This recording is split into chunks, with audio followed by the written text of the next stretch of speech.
Ďalšie nedostupné zdravotné karty.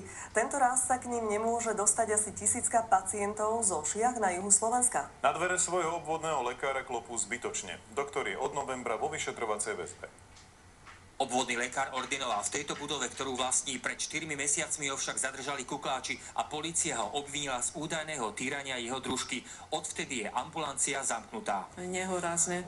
Nemôžeme sa dostať ani ku kartotékam. Lekár samosprávneho kraja pacientom odporúča, aby sa dočasne prihlásili inde. Napokon nič iné im ani neostáva. Pacientov, kolegu budeme ošetrovať aj bez zdravotnej dokumentácie. Ja osobne počas tej chrípkovej som mal o 20 a teraz zhruba o tých 10 denne plus. Nedostupnosť zdravotných záznamov môže poriadne skomplikovať situáciu ostatným lekárom, ktorí sa pacientov obvineného doktora síce ujmú, ale ich zatiaľ nepoznajú. Predchorobie údaje o dávnejších chorobách, áno, treba spred rokov niekoľkých alebo spred niekoľkých 10 ročí.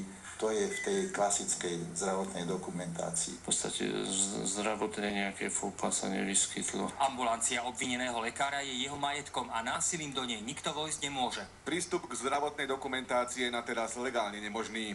Žiadna právna možnosť nie je zatiaľ získať zdravotnú dokumentáciu pre pacientov. Krajský lekár zatiaľ môže postupovať iba v súčinnosti s orgánmi činnými v trestnom konaní. Není tam ani sestra, takže nemôžeme zobrať ani kartotéku, ani nič. Kde máme ísť? Čo máme robiť? Dúfame, že sa to pomaly dorieši. Situácia sa vraj môže zmeniť, ak obvineného lekára právoplatne odsúdia a jeho obvod oficiálne zanikne. Kedy sa pacienti dostanú k svojim záznamom, je zatiaľ veľkým otáznikom.